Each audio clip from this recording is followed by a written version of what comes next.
Real quick, Dan and I are excited to let you know that we're running a giveaway for the next few weeks. We are giving away a dope prize pack from our sponsors valued at $300. We've got a Swerve competitor pack from Sidekick Tool. If you follow me, you may know I have one of these and I love it. Check out the blog post on our site for my experience with this product. Next, we have Regen PCR grass-fed whey protein powder infused with CBD, along with shaker cup and hat from Willpower Products. The real interesting thing about this protein powder is the added CBD, which has a number of benefits. CBD is a favorite of our first show guest, Britt Leo. Finally, there's a $50 gift card to Dick's Sporting Goods. And as a special bonus for each person who enters, they receive a free workout program. Details can be found at herofitpodcast.com/contest or click the red contest button in the header from any page. There are multiple ways to earn entries and increase your chances of winning. Examples are subscribe to our show, leave us a review on iTunes, share the contest on social media, and others. We will announce the winner on May 10th. And now, on to the show.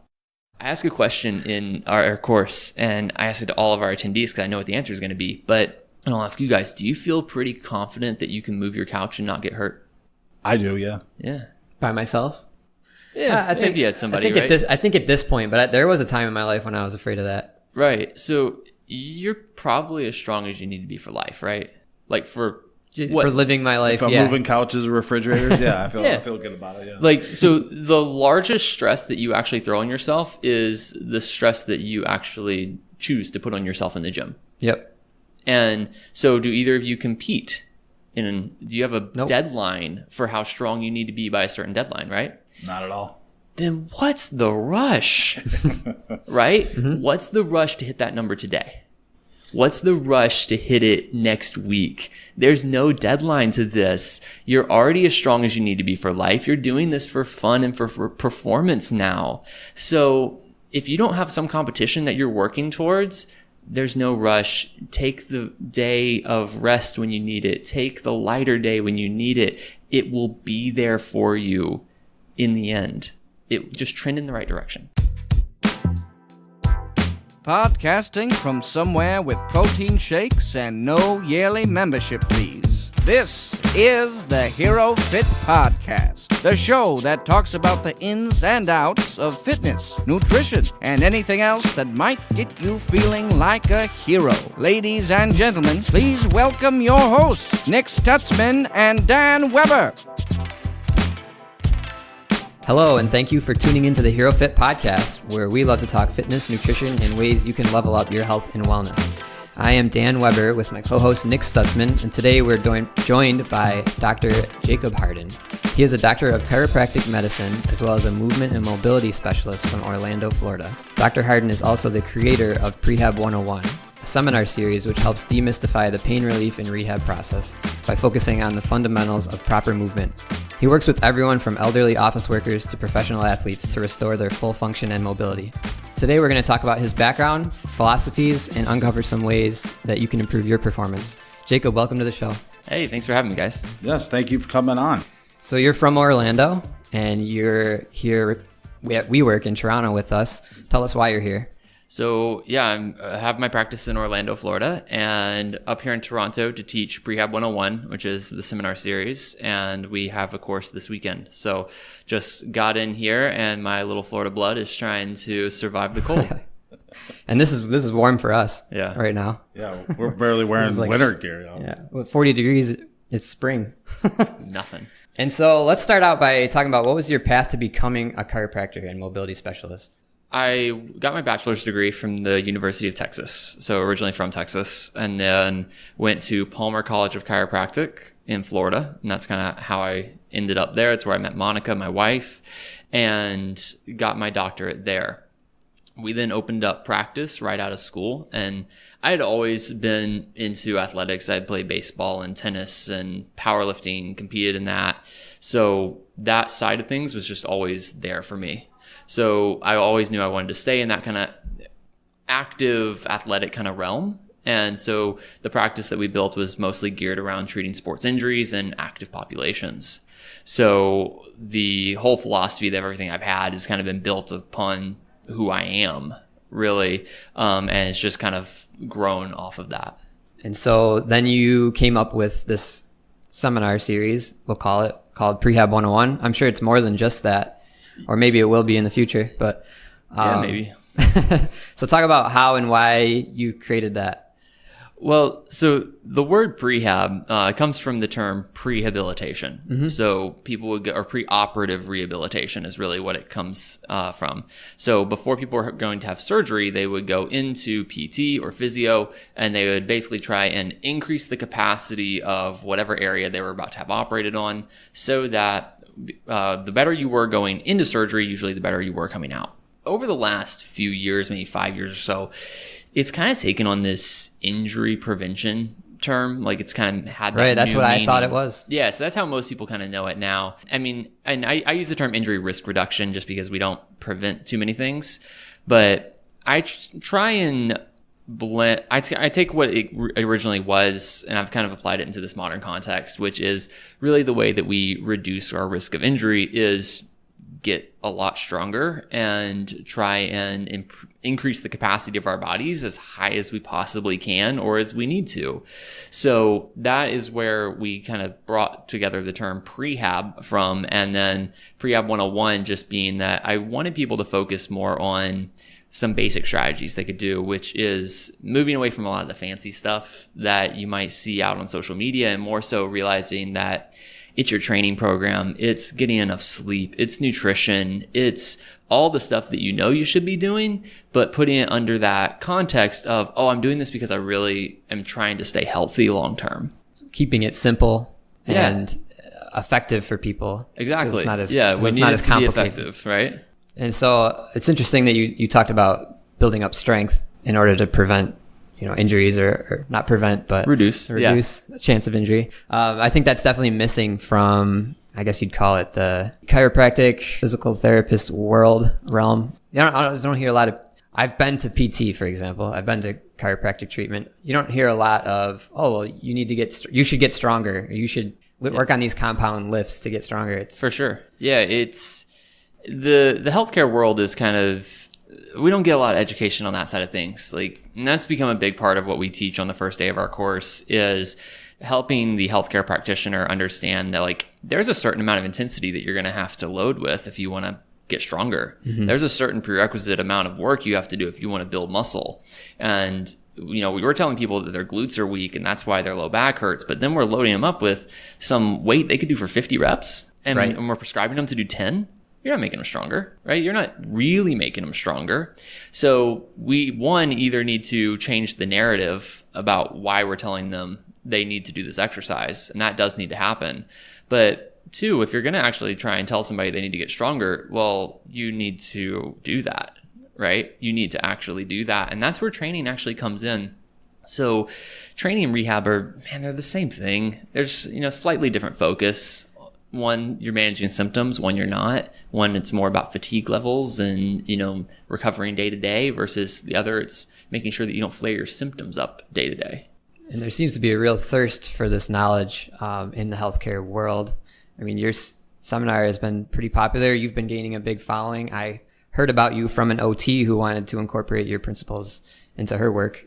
Yeah, it's refreshing to see that there definitely is a thirst for that level of knowledge out there, and that people want to be able to blend it, because this healthcare world, it's going to attract a certain type of person. It's going to attract people that are into that. So I think we all on some level understand that we should be exercising, we should be working out, we should be training. But then maybe we just don't make that connection of, oh, maybe I should be incorporating that into my practice as well. Right. So that people they get it. They just may not know exactly how that's going to go about. I mean, being healthy is a very generalized thing. Do you think maybe sometimes diversifying what your goals are can help to get to that healthy stage? You know what I mean? In a sense, finding how to get stronger, but, having a goal of what you want to get stronger in. Oh, absolutely. Everything that you do should have purpose. You shouldn't just go in and just do things because, oh, that's what I need to, that's what they told me to do, right? Everything should have some sort of goal behind it. You should have a reason why you're doing something. So that is going to be the first step in recognizing what you need to be doing to keep yourself healthy. So if you know that you're a person who gets really, really stressed out, you're a high stress person, you work in a high stress environment, yada, yada, yada. Well, managing your stress might be the top tier thing that you need to take care of because you're already really consistent with your workouts. You have good programming. You are on top of your nutrition. You're on top of sleeping. You just have this one little factor over here that's holding you back a bit. Well, you may not need to say, oh, let's just focus on all that. No, focus on your tier one thing that needs to be taken care of. And on the flip side of that, getting stronger, maybe you were an overhead athlete, your shoulders are very dominant, you're very strong there, but your lower body needs some work. Well, you can increase your training volume for your lower body and start to bring that up a little bit. But it all needs to be kind of built around what is it that you particularly need. So you just mentioned stress, and it kind of triggered me to think about something I've seen you doing on social media lately, which is talking about fatigue management and auto-regulation in your training and using that to get stronger and help reduce your risk of injury. So can you kind of describe what that is and maybe briefly how people can apply it, and maybe they'll follow you and learn more as we go along here? Sure. So whenever you train, you're going to build what we call fitness and fatigue. Fitness, all the positive adaptations to training, more muscle mass, better neurological efficiency, getting stronger, etc. Fatigue, tired. You're going to end up causing some damage to the muscle tissue, to the connective tissues. All that has to heal session to session. Now, you can build there's kind of a cap on how much fitness you're going to build in a single session, right? We don't all just walk out with jacked biceps. I wish. I know, right? One Wouldn't workout, that be great? Yeah. But you can walk out of one workout feeling absolutely trashed and be wrecked for a week because you overdo it, right? So you can build an infinite amount of fatigue to the point that you could injure yourself. So that's where fatigue management comes in that more isn't always better. You need to realize that there is a certain level of work that you can recover from, and don't surpass that. So that's that first key step there. The autoregulation part, autoregulation is just manipulating a training variable based on how you're doing that day, how you feel that day. So I call it daily readiness. How ready are you to train that day? So if we throw out 3 scenarios, in one scenario, you walk into the gym, you have been just coming off vacation, no stress, all that, like life's good. Yep. You walk in and whatever you have prescribed on your training program, it's like flying, super easy, right? It almost doesn't even feel like you're doing a workout. Well, you could probably dial it up a bit that day.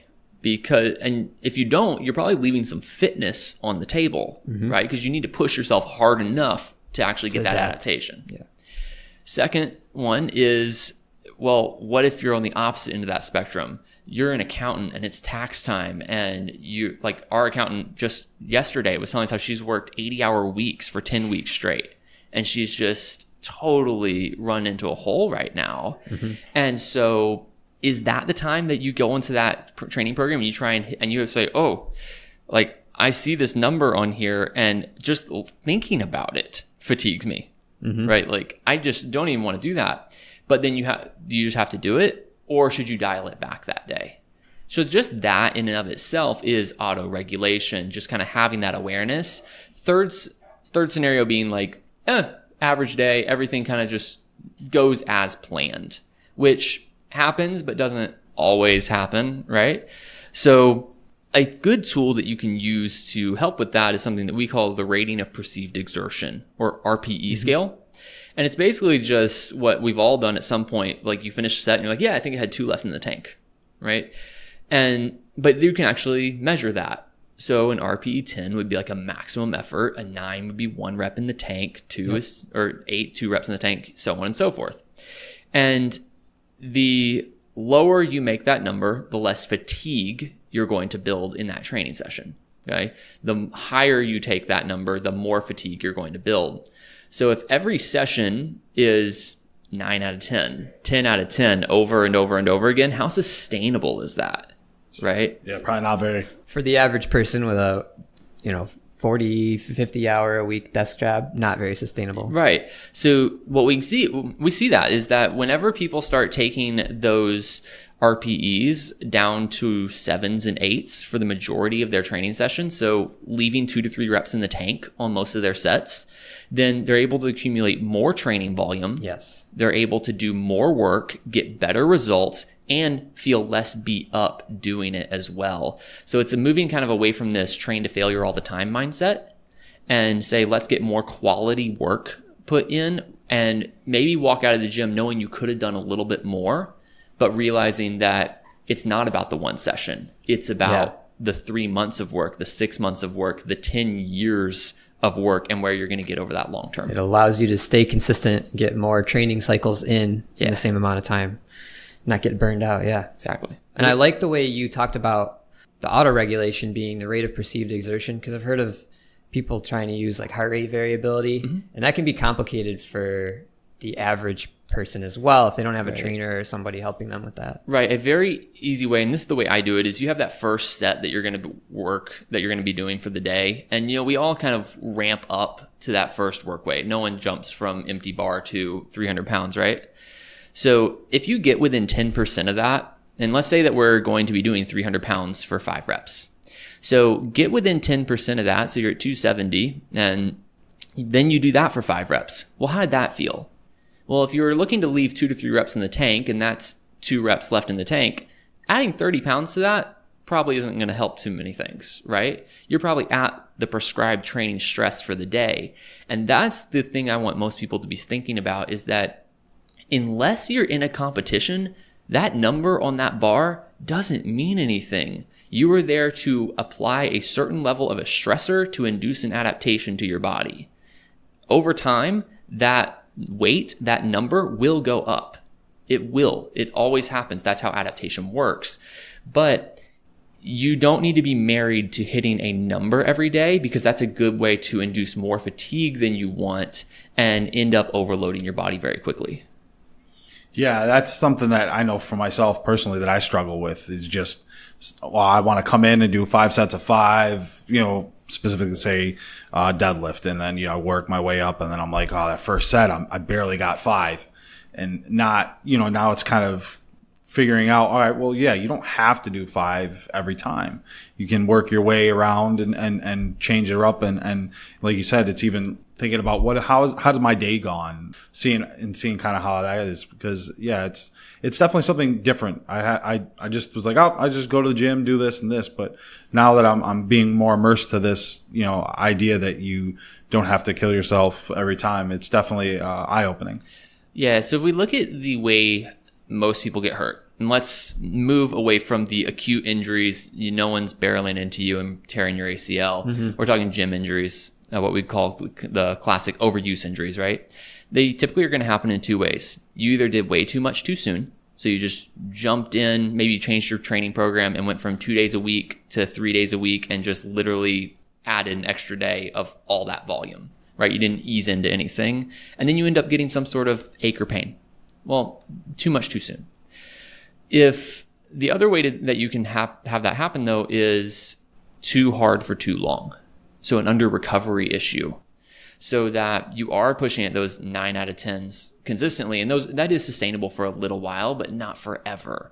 So you need to learn to kind of dial that training stress up and down, up and down. And beyond the novice phase, which is like really the first 6 to 8 weeks of your training, which is where we can really follow that linear progression where we just add 5 to 10 pounds to the bar all the time, it's going to become imperative that you start to vary that training stress a little bit, because you're going to have to induce so much stress on your body to drive that adaptation. It's going to come with a fatigue cost, and you have to start paying attention to how you recover in order to do that over the long term. And that's where sleep comes in, nutrition, because you don't want to be at a nutrition deficit necessarily. So kind of monitoring almost your day-to-day type status. Absolutely. So let's say somebody's trying to lose weight. They're trying to cut down. They're in a calorie deficit. This is a situation that they can't necessarily change because their goal requires the deficit. Well, how can you monitor that? How can you monitor how you're recovering? And what adjustments can you make to keep yourself moving. So this is where I start to think about that prehab mindset, right? Where I say, well, your programming is part of this. So you can monitor your recovery with something called the Perceived Recovery Status Scale. It's just a 0 to 10 scale. 5 is average. That's what we're going to walk in on our average days. If we start to see that dipping like 2 and below as a trend, then your recovery is probably starting to suffer a bit. So if you are in that deficit, you can't change that deficit, so you're recovering as best as you can, and you're still not able to keep up with it, then you probably are just not able to tolerate the amount of training volume that you're currently working with. So it might be in your best interest to just say, all right, let's try taking just a couple sets off of the workout, just see how we do. Maybe we don't make as amazing of progress as we did before, but we still make some. Again, something's better than nothing, and I'm able to do it without hurting myself.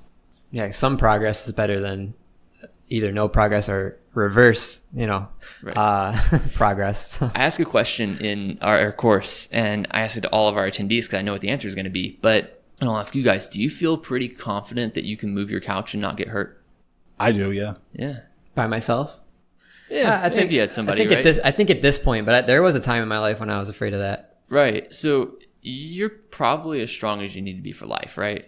Like for living my life. If I'm moving couches or refrigerators, I feel good about it. Yeah. Like, so the largest stress that you actually throw on yourself is the stress that you actually choose to put on yourself in the gym. Yep.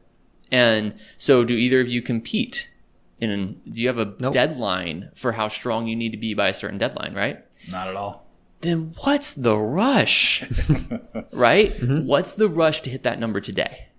What's the rush to hit it next week? There's no deadline to this. You're already as strong as you need to be for life. You're doing this for fun and for performance now. So if you don't have some competition that you're working towards, there's no rush. Take the day of rest when you need it. Take the lighter day when you need it. It will be there for you in the end. It just trend in the right direction. Yeah, take the tortoise approach, because if you try to take the hare approach, you might not ever make it. Right. Yeah. You have to be in love with the process too, though. And we know that people who are in love with the process are going to get better results in the long term. Yeah, passion goes a long way. Yeah. So you said we're as strong as we kind of need to be. But I remember you mentioned something about being stronger to help you get out of pain and to just benefit yourself. You believe everybody could benefit from being stronger, right? Being stronger is going to definitely make life easier. There's probably a base amount of strength that you need to have, like that move your couch analogy, right? Okay. So I will give the example of, well, what if my grandmother, what if her max deadlift is 15 pounds, right? Mm-hmm. What if her laundry basket weighs 10? What if her laundry basket weighs 14 pounds and she has to carry that to the laundry room from her bedroom 3 times a week? How sustainable is that, doing a 97.5% 1 rep max carry?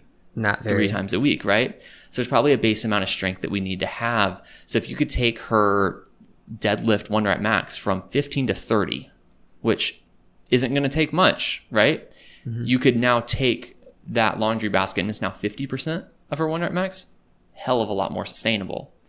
But there is going to be diminishing returns with that. So you're going to have each increment to cut that laundry basket down by 50%. You're going to have to double your strength levels. So eventually there is a point where you're strong enough, right? And you're doing it more just because you love to do it. Yeah, so and that's the point I feel most of us in this room are at right now. Yeah, in a sense, separate yourself from being an elite athlete. And figure out exactly what your purpose is. Right. So you need to know what your demand is. You need to meet your demand. Go back to figuring out your goals. Right. So it kind of all comes full circle with that. Yeah. But a lot of people could afford to be stronger. Do you feel confident that you can lift your suitcase and put it in the overhead bin? Do you feel confident you can put your groceries away? Do you feel confident you can lift up your kid and play with them for an hour and not feel like you need to crash for a nap on the couch afterwards? Like, these are the things that you need to be analyzing and be asking yourself. And if the answer is no, I don't think I'm there yet, all right, now you know where to work. But if you can analyze your whole life and say, wow, I feel like I'm pretty well suited for that, then hey, you're probably doing this for fun. And that's too true in the sense as well as you're kind of, as the average gym goer, you want to create a solid foundation. Yeah. To and it's having that knowledge of, or at least putting yourself and educating yourself in the sense of, all right, well, this is what I, like you said, goals, but also this is how I can attain those goals without overdoing it in the end. And I think a lot of average gym goers, like you said, just kind of go and try to work themselves to failure, and they don't realize that that's the antithesis of the whole point of going to the gym. Have fun with it more than just try to make a pain. Yeah, I think that we have a culture set around goals. We have a culture set around an endpoint, especially fitness culture is built around that a lot. When, you see, oh, what's your resolution? You need to have a goal. You need to have a SMART goal. It needs to be attainable. It needs to be measurable. It needs to be within a time frame, right? All that. And you almost lose the love of getting there, which is show up every day. Like, look at how much progress did you make one session to the next, 1 week to the next, 1 month to the next? Did you add a rep? And maybe this is me having trained since I was in the 6th grade. So, I'm coming up now on almost 20 years of touching barbells. And so I guess at some point, I just mature as an athlete, and that progress, it doesn't come as quickly anyway. So you start to learn to love, that one rep that you add to the bar, and you're totally stoked about getting that one extra rep. But I would say that, for the people out there who might be listening to this and might be a little bit newer, relish that, and relish adding 5 pounds to the bar, but also adding 1 rep to the bar, or whenever your technique looks a little bit cleaner, or when you felt it was a little bit easier. All this is progress, and you need to move away from just seeing, oh, if it wasn't 5 pounds, if it wasn't 2.5 kilos, I didn't get better this week. So you kind of backtracking a little bit into your past, and you open up a practice after college, and what made you kind of jump away from that? Jump away from, in the sense of going from your practice to then becoming like a social media, social media star in a sense. Gotcha. So my goal with social media was there was a few things. One, I felt, okay, maybe I can get a couple patients out of this. Everybody talks about how social media is a good way to go. But 2, I have some knowledge that I can share. I have a platform that I can share it on. So it was like, well, I could help somebody with that too. So to me, it's just like, I could do that. And so why not do that? Now it's at the point where it's crazy to think how many people follow what I'm saying. It's almost scary to think about it some days that, wow, these people are like I need to pay attention to what I'm saying, and every word needs to be very well thought out to make sure I'm explaining it in the right way. And I take that responsibility because I chose to do this. But there's an interesting thought that I had one day. It was just like, you're going to have more impact than 99% of the people that have ever walked the face of this earth. Absolutely. Because you have a cell phone in your pocket. Yep. And that was like this holy crap moment for me. I was like, yeah, I just got to put this out there to the world, because I have the chance to impact the world and make it better than I stepped on it, and that's cool. Yeah. You think about all the people that follow you, and then all of the people that those people are now going to interact with. Your message is getting pushed out to, potentially millions of people that you could be helping and impacting in a positive way. And it really is incredible. And when you look at just the statistics, I saw something recently, like only 0.01 or 0.0001% of the population, ever has more than, 50,000 people that would follow them. So you're kind of in an elite company in a sense, in terms of your ability to reach and impact people. Gosh. It's clear that you do a great job, by the way, and take the responsibility seriously. So, even if you have 1,000 followers, you have 1,000 people listening to you. Yep. I have 50 I hope so anyway. I have 50 people coming to this seminar over the weekend, and I'm on fire for that. That's awesome. Cause I'm wow, 50 people It are ripples. just coming out to hear what I have to say. And then they're going to turn around and be able to apply that to their patients and their clients. And then you think about it from like, you have 1,000 people that chose to follow you on social media. Like they chose to click that button and they could unclick that button anytime they wanted to. And they're not like, wow.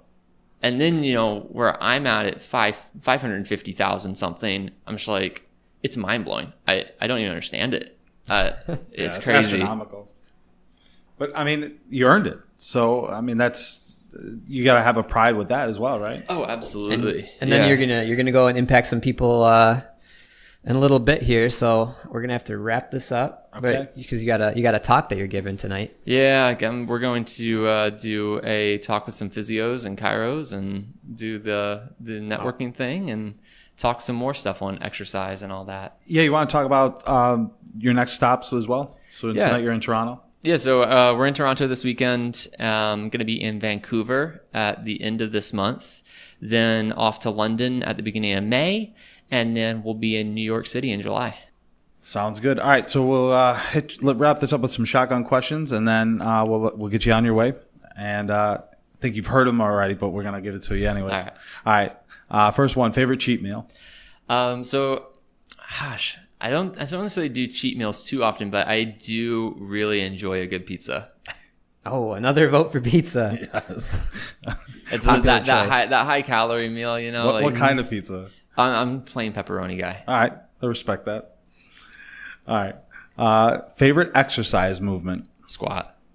Hands down. I knew that was coming. Dan put money on that. Yeah, squat hands down. Yeah. Well, if you follow my Instagram stories much, there's only one day of the week that I label as best day of the week every single week, and it's always the day I'm squatting. Sounds good. If you could change one thing about your fitness career, what would it be? One thing I would change about it is I think I would have followed more structured programming really early on. Just my time spent, I said I'm coming up on almost 20 years of being under a barbell, but not a lot of that was necessarily spent with really good programming, really well tailored programming to me. So we all probably do it. We look back and we're like, wow, if I knew then what I know now. Yeah, that's a common answer. Yeah. Right. So I probably would have followed that more structured programming early on, really taking advantage of that early time whenever I could reap those noob gains really well. Yeah, and it's tough to not know what you don't know when you don't know it. Yeah. I mean, hindsight's 20/20, and you can't dwell on it, but you can look back and be like, oh, dang it. Yeah, you're doing pretty good now. What is next for Dr. Jacob Harden? What's next is I am opening up a new practice with my wife, Monica, and our friend Joe down in the Dr. Phillips area of Orlando. So we're going to be in the city. So I'm excited to do that. I took a little bit of a step back from practice, moved kind of more part-time whenever our son was born, and took a year to be teaching seminars and stuff. So I'm really excited to be back doing the treatment thing more towards full-time with that, as well as the teaching side of things. I have a big online project that I'm working with. Going to be trying to get some online rehabilitation and recovery programs for people out there that maybe don't have access to a really good PT or a really good chiro. Try and get some self-guided stuff. So we'll have that coming up with prehab101.com here soon. And other than that, it's just day in, day out, live life, love life, train hard, all that good stuff. Respect that. And last question, any pro tips you want to impart on our audience? Well, if you haven't gotten the trend of what I say in here, it's that there's no rush for sure. So take your time with it. Listen to your body. Try and recover well, and don't jump into too much too soon. It's staying healthy in all this doesn't need to be terribly hard. It's a lot of the basics that you need to be doing, and don't let someone tell you that it's a lot more complex than it necessarily has to be. It's not necessarily that you need to be jumping on your foam roller 15 minutes every day. It's taking that 15 minutes and de-stressing and getting some sleep will probably do a lot more for you. So recover, don't be in a rush, train hard for the long term, be consistent, all that good stuff. Sounds good. Yeah, well, thank you for being on the show. You're a fountain of information, and I wish we could have had more time with you. But we'll have to do a part 2 then. We will have to do a part 2. I will hold you to that. All right. As I said, I'm in New York City in July. So so you guys just come down from Buffalo, and we'll just do it right there. Might as well. There you go. All right. We'll talk to you later. All right. Well, thanks. Thank you, and we'll see you all next time. Thanks for listening to the HeroFit podcast with Nick and Dan. If you want to know more about this episode or past episodes, go to HeroFitPodcast.com. Our audience is strong, so please do not smash the subscribe button. I'm always hearing that phrase from other podcasters and YouTubers, but they're talking to normies. You guys are athletes. However, please do subscribe to us using a normal touch. If you're on iTunes or Stitcher, we'd love if you left us a review because it helps promote the show and gets us ranked higher in their recommendations. We really appreciate that. If you're listening on Spotify, Google, Amazon, Alexa, etc., you don't have the option to leave reviews, but you can still help us out. How can you help us out? Let me tell you.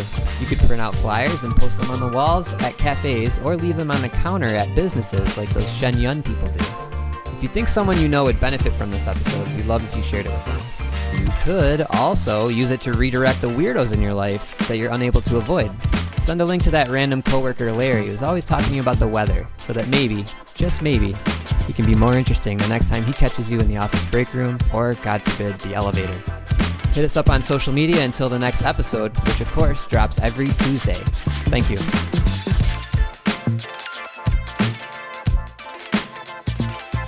This has been another episode of the HeroFit Podcast, making humans great again, one podcast at a time.